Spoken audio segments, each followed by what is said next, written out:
Hola a todos, bienvenidos al sexto y en principio último episodio de nuestra serie tutorial sobre Magic the Gathering. En los episodios anteriores hemos descrito todo lo necesario para saber jugar a Magic.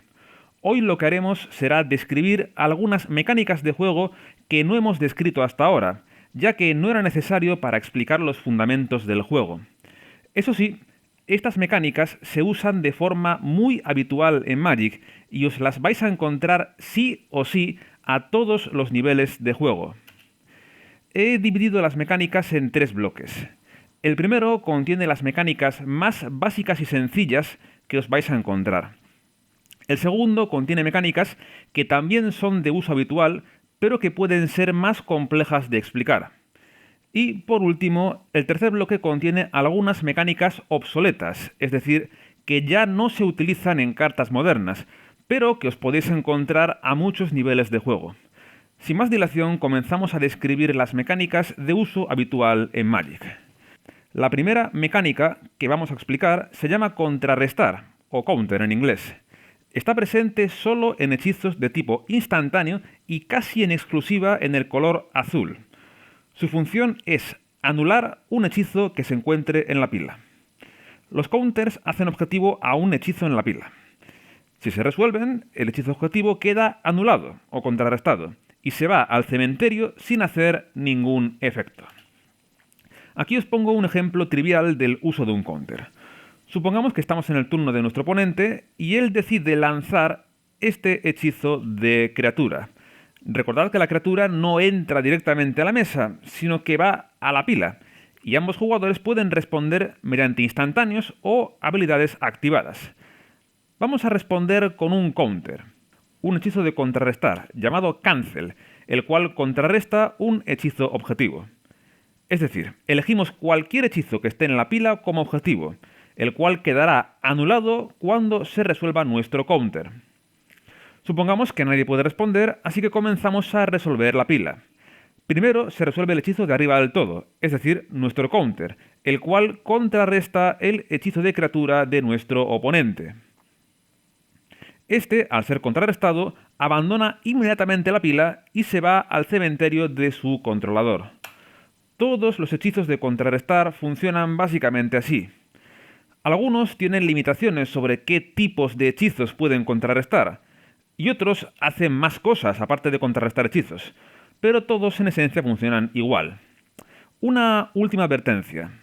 Hay algunos hechizos que no pueden ser contrarrestados, es decir, que son inmunes a los counters. Aunque lancemos un hechizo que los contrarreste, no haríamos absolutamente nada. Igual que en el ejemplo del vídeo anterior, donde tratamos de destruir una criatura que era indestructible. Pasamos ahora a las fichas.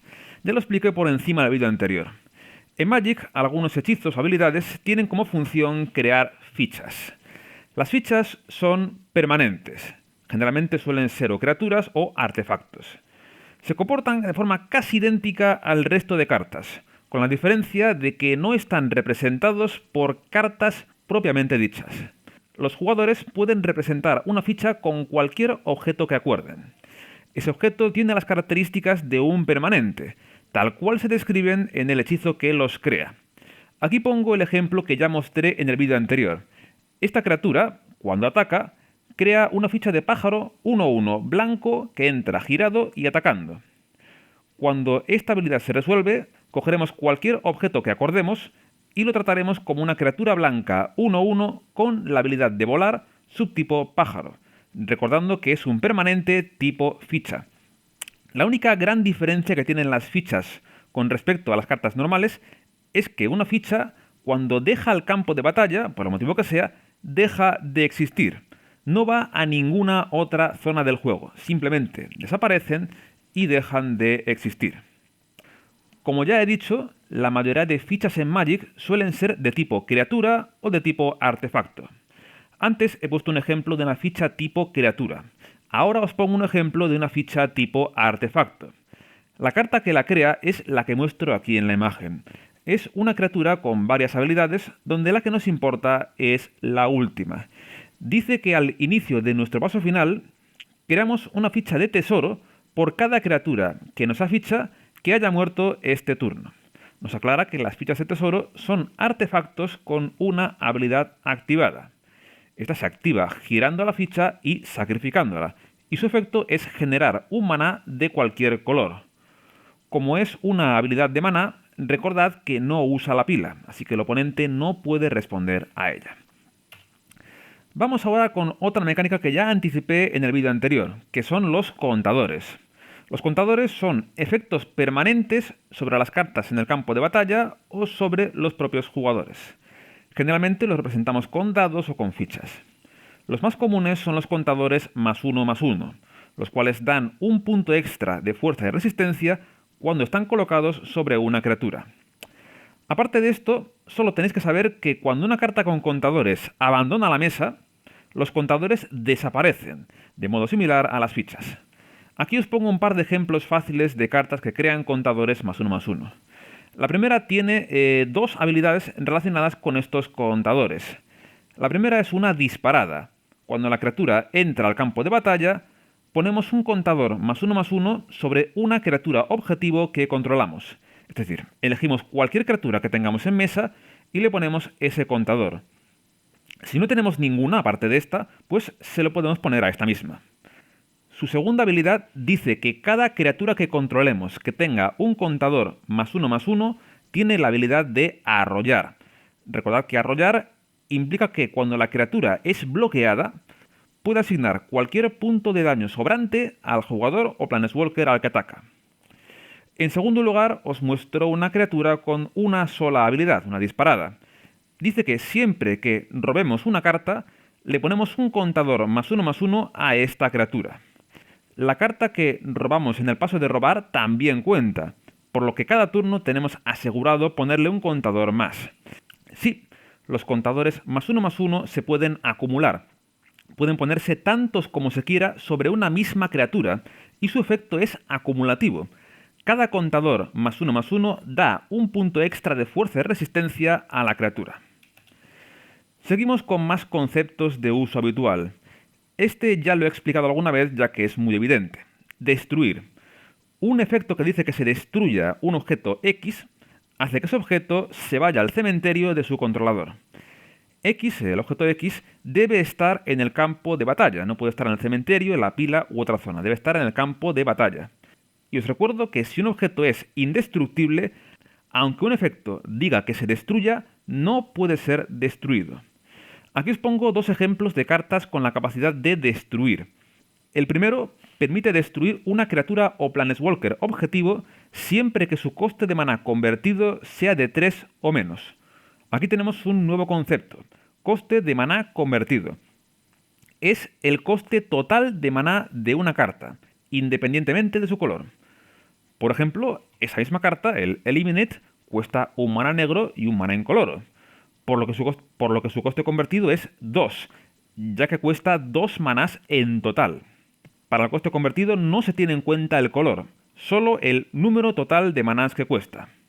Por ello, la carta de la derecha también tiene un coste convertido de 2, aunque su color sea diferente. Esta segunda carta nos pide elegir entre uno de sus 3 efectos cuando la jugamos. Destruir un artefacto objetivo, destruir un encantamiento objetivo o poner en el exilio una carta objetivo que esté en un cementerio. Vamos ahora con el concepto de sacrificar. Sacrificar se aplica a permanentes que tengamos en el campo de batalla e implica mandar ese permanente a nuestro cementerio. Cualquier permanente puede ser sacrificado independientemente de las habilidades que tenga. Por eso, un permanente indestructible puede ser sacrificado. Aquí os pongo un par de ejemplos de efectos de sacrificar. El primero es una criatura 2/1 que arrolla y que tiene la siguiente habilidad activada. Pagando un maná y sacrificando una criatura que no sea ella, se le pone un contador +1/+1. Es un ejemplo muy bueno, ya que mezcla muchos de los conceptos que hemos visto hasta ahora: habilidades, contadores y sacrificios. La segunda carta es particularmente interesante, ya que fuerza a un jugador objetivo a sacrificar un permanente. Podemos elegir entre forzarle a sacrificar un artefacto, una criatura o un Planeswalker. Eso sí, es decisión de ese jugador cuál de sus permanentes del tipo afectado va a sacrificar.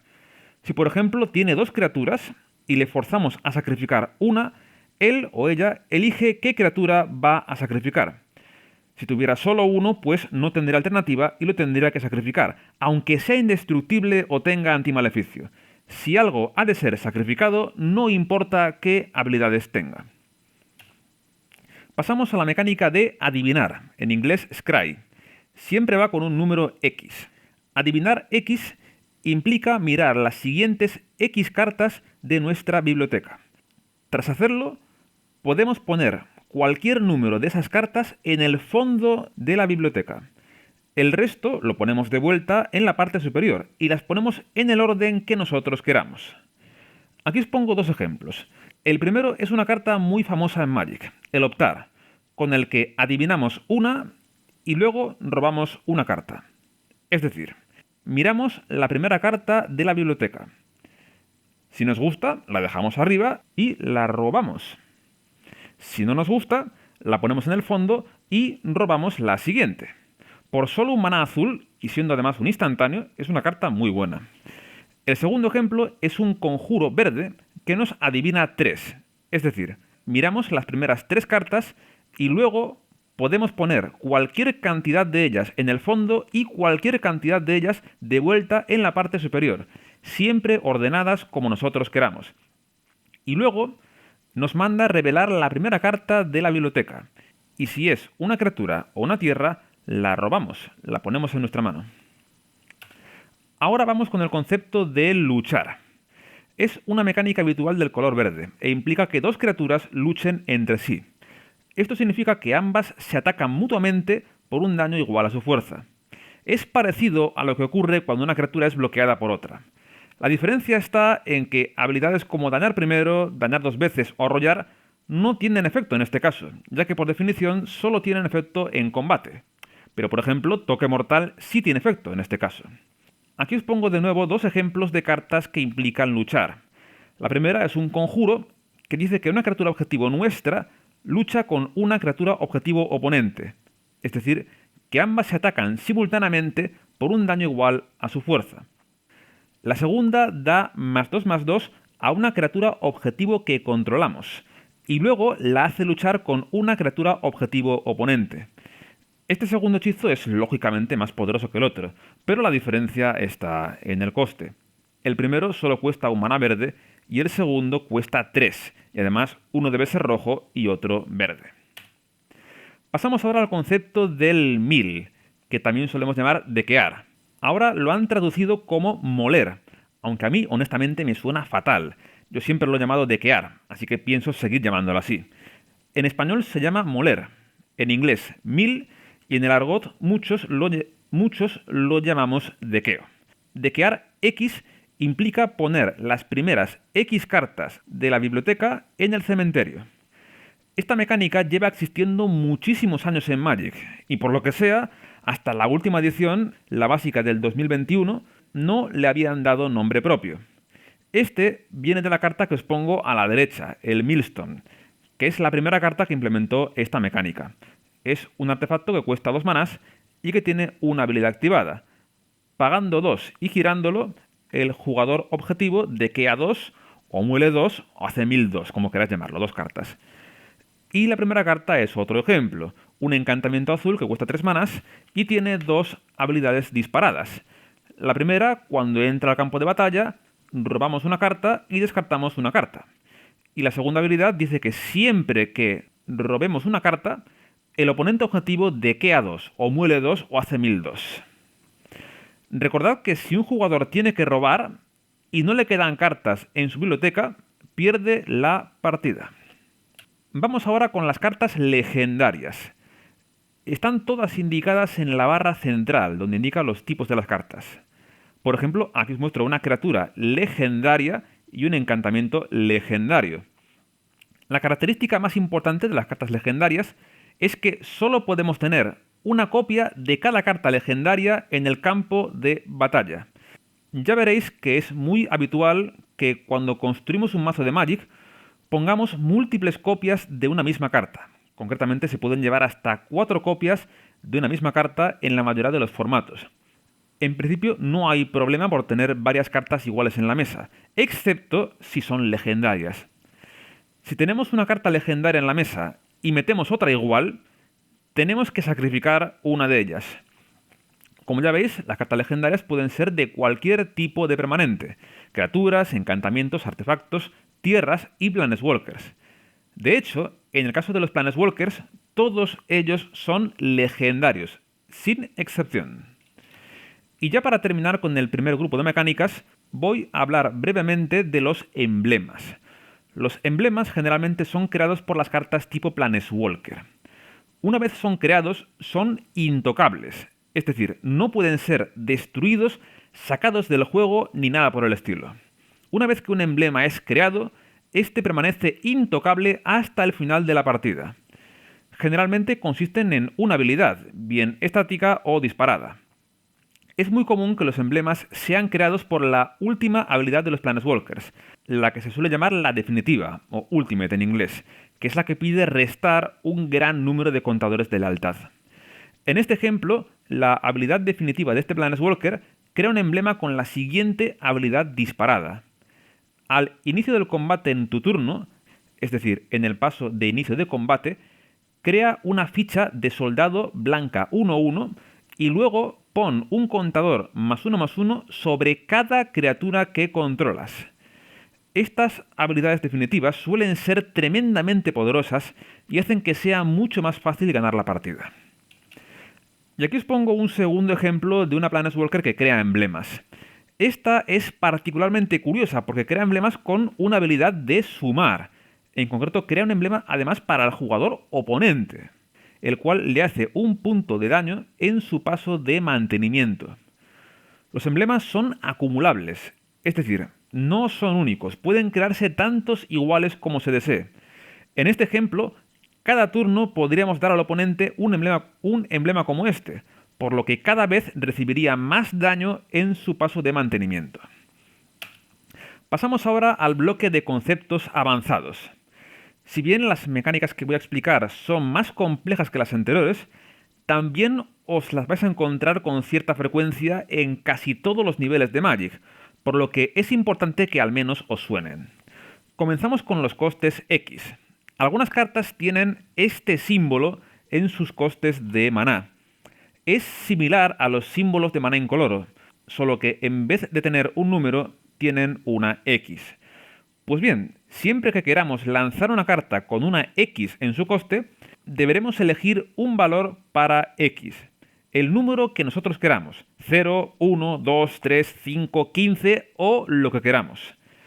Esa X afectará a las características de la carta cuando entra al campo de batalla. Esto es muy habitual en las criaturas del subtipo Hydra, como la que muestro en la imagen. Son criaturas 0/0, curiosamente, pero entran al campo de batalla con X contadores +1/+1. Es decir, cuanto más alto sea el valor de X, más contadores +1/+1 tendrá encima la criatura cuando entre a la mesa, y por ello más grande y resistente será. Solo tenéis que saber una cosa más. El valor que asignéis a la X solo tiene importancia en la pila. Solo ahí se considera a la X con el número que hayáis elegido. Fuera de la pila, a efectos del coste de maná convertido de la carta, se considerará siempre que la X es 0. Por tanto, el coste convertido de la primera carta es 1, considerando X igual a 0. Y el coste convertido de la segunda carta es 0. Eso sí, en la pila sí que se considera a la X con el valor que le hayamos asignado. Vamos ahora con un concepto que puede parecer trivial, pero que a veces lleva a confusión. ¿Qué es jugar una carta y qué es lanzar una carta? Jugar una carta tiene un significado distinto en función de qué tipo de carta sea. Si es una tierra, jugarla es ponerla en la mesa. Es hacer la jugada de tierra que podemos hacer cada turno en nuestras fases principales. El resto de las cartas, las que no son tierra, por definición son hechizos cuando los lanzamos. Jugar cualquier carta que no sea tierra es idéntico a lanzarla como un hechizo, ya que a todos los efectos son hechizos. Esta diferencia es importante, ya que hay muchas cartas que interactúan con estos conceptos. Aquí os pongo algunos ejemplos. El primero es un encantamiento rojo que dice lo siguiente. En nuestro paso final, si controlamos una criatura con fuerza 4 o más, exiliamos la primera carta de nuestra biblioteca. Y dice que la podemos jugar hasta que exiliemos otra con este mismo encantamiento. Es decir, si es una tierra, podemos utilizarla para hacer la jugada de tierra que podemos hacer cada turno. Ojo, esto no nos permite jugar más de una tierra por turno. Si jugamos la exiliada, no podemos jugar otra de nuestra mano. Solo una tierra por turno. Da igual desde dónde la juguemos. Y si la carta exiliada no es una tierra, pues podemos lanzarla respetando las normas del juego. Es decir, si no es un instantáneo, solo la podremos jugar en nuestras fases principales. Y si es un instantáneo, se podrá jugar siempre que tengamos prioridad. La segunda carta que os muestro tiene varias habilidades, donde la que quiero destacar es la segunda. Dice que podemos mirar la primera carta de nuestra biblioteca siempre que queramos, y que además podemos jugar tierras desde ahí. Es decir, si la siguiente carta de la biblioteca es una tierra, podemos hacer la jugada de tierra del turno con ella. De nuevo, esto no nos permite jugar más de una tierra por turno. No nos permite jugar una tierra más de nuestra mano. Solo una por turno. Da igual desde dónde la juguemos. Y si esa carta no es una tierra, pues la podemos mirar, pero no podemos hacer nada con ella. Solo podemos jugarla si es una tierra. Y ahora os voy a poner un par de ejemplos que hacen cosas parecidas, pero que no son lo mismo. La primera carta tiene un texto muy largo que os voy a resumir brevemente. Siempre que esa criatura haga daño de combate a un oponente, miramos las 3 primeras cartas de su biblioteca, la del oponente. Exiliamos una y las otras 2 las ponemos en su cementerio. La exiliada dice que la podemos lanzar, no jugar, lanzar. Por tanto, si es una tierra, no podemos hacer nada con ella. Las tierras no se lanzan, solo los hechizos se lanzan. Así que solo podemos lanzarla si no es una tierra. Como siempre, respetando las normas del timing que ya hemos explicado varias veces. Y la segunda carta que os muestro tiene varias habilidades, donde la que me importa ahora es la última.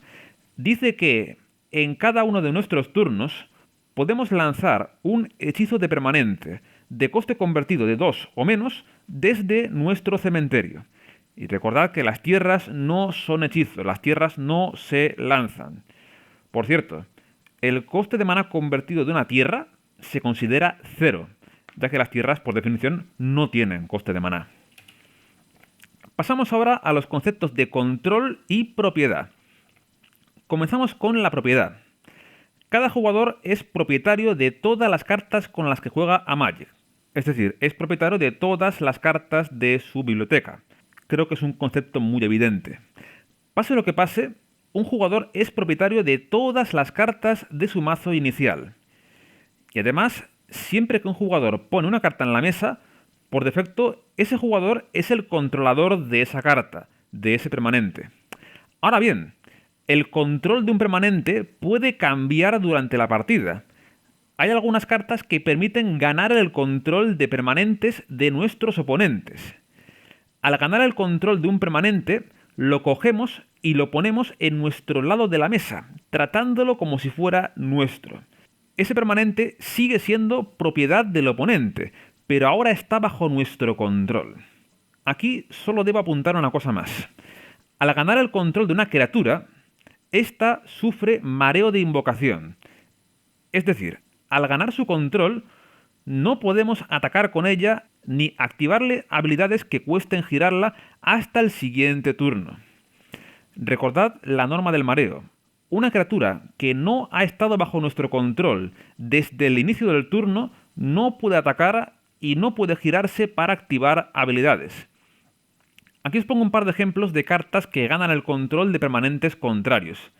El primero viene muy a cuento de los costes X. Cuando lo lanzáis, tenéis que elegir un valor para X. Si X es 1, por ejemplo, el coste es 1, 1 y 4 azules. Es decir, 2 incoloros y 4 azules. Si X es 2, el coste es 2, 2 y 4 azules, es decir, 4 incoloros y 4 azules. Y al resolver os gana el control de X criaturas y o planeswalkers. La segunda carta es algo más simple, es una criatura azul que cuesta 7 y que cuando entra al campo de batalla nos gana el control de un permanente objetivo. Y luego tiene una habilidad disparada en nuestro paso final.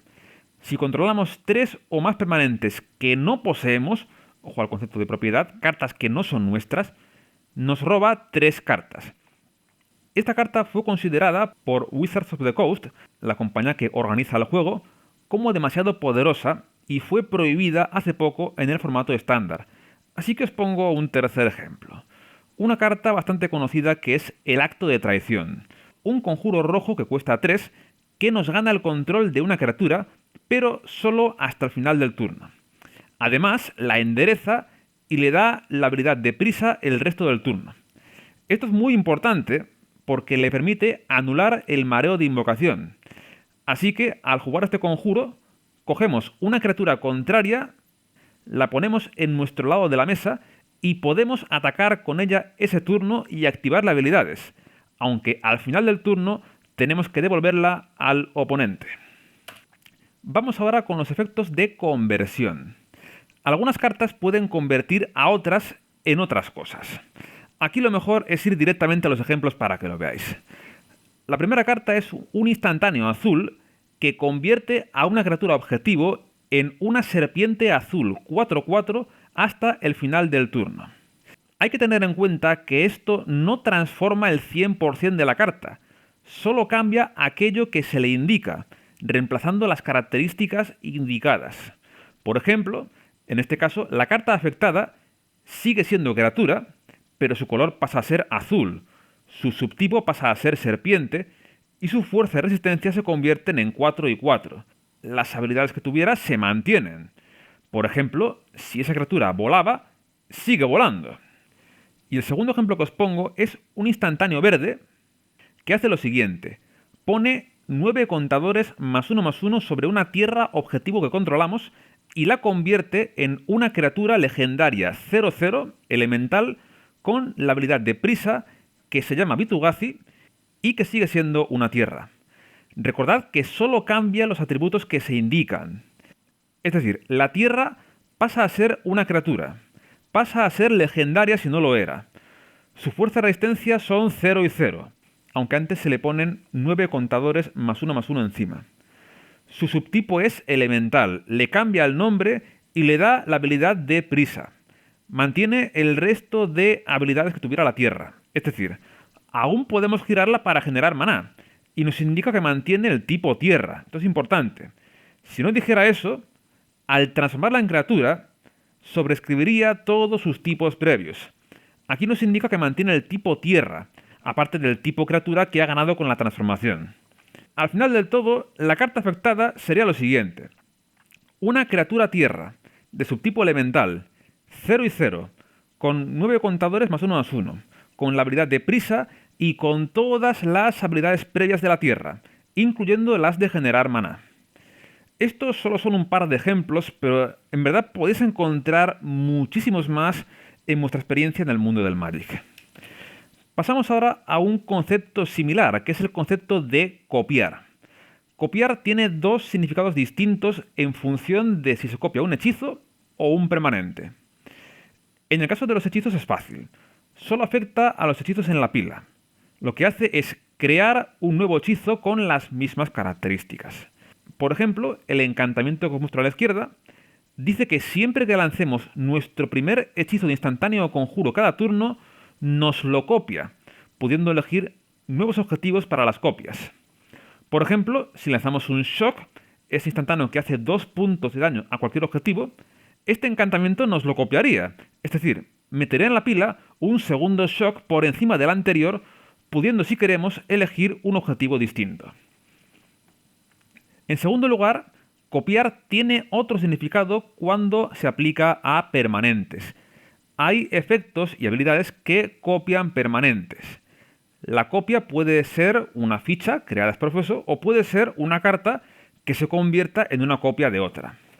En todos los casos, la carta copia adquiere todas las características de la carta copiada: nombre, coste convertido, color, tipos, subtipos, habilidades, fuerza, resistencia, etc. Por ejemplo, la carta que os muestro a la derecha es una criatura azul con una habilidad disparada. Siempre que un encantamiento entre bajo nuestro control al campo de batalla, podemos hacer que esta criatura se convierta en una copia de cualquier otra criatura que esté en la mesa, excepto que también tiene esta misma habilidad. Si no dijera esto último, esta habilidad se perdería, ya que al copiar se copian también las habilidades y reemplazan a las que tuviéramos anteriormente.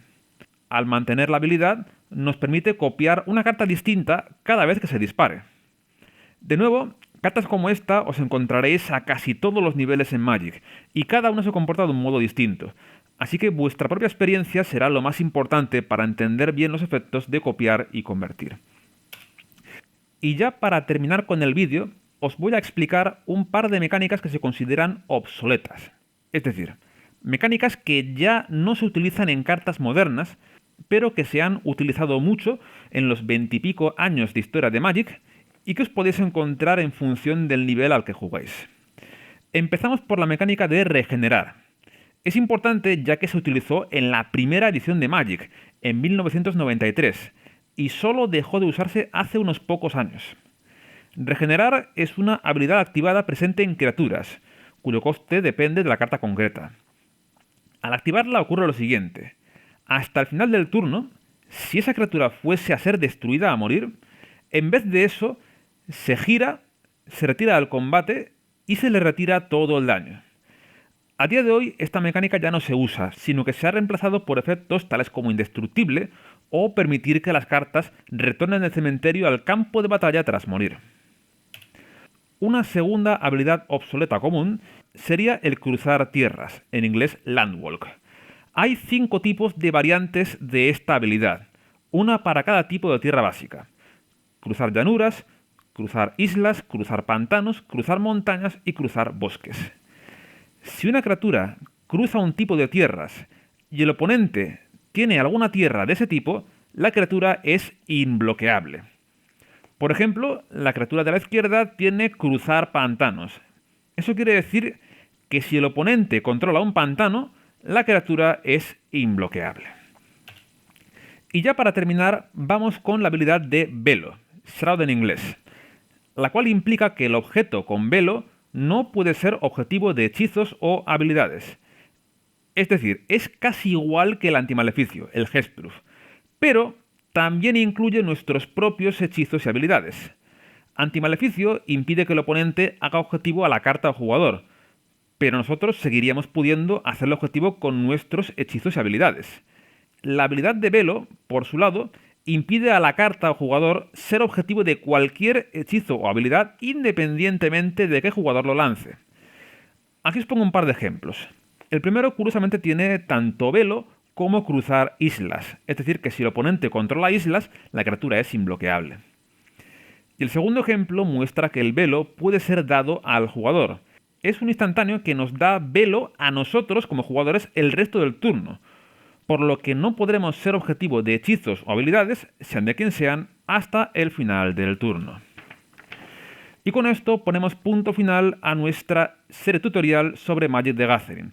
Espero que hayáis aprendido algo con estos vídeos, en especial si sois jugadores con poca o nula experiencia en el Magic, y que os haya servido para al menos aprender los fundamentos más básicos del juego. Mi consejo es que juguéis todo lo posible, ya que vuestra experiencia os va a aportar mucho más de lo que yo os pueda aportar con mis vídeos. Aunque este ha sido en principio el último episodio de la serie, preveo que en el futuro haré algunos vídeos cortos explicando situaciones concretas del juego, bien porque me hayan pasado a mí o porque las haya visto en alguna partida. Mi objetivo con esta serie era dejar constancia de todo lo necesario para saber jugar bien a Magic, y creo que he conseguido barrer prácticamente todo lo importante para que alguien sin conocimientos previos de Magic pueda conocer todas las normas básicas y saber aplicarlas. Aunque insisto, la experiencia práctica es mucho más importante que todo esto, y es ahí donde realmente aprenderéis a jugar bien a Magic. Por mi parte nada más, espero que os haya gustado la serie y nos seguimos viendo por aquí por el canal con nuevos análisis, spoilers, unboxings o lo que surja en torno al apasionante mundo de Magic the Gathering. Así que nada, gente, lo dejamos aquí. Un saludo y hasta la próxima. Adiós.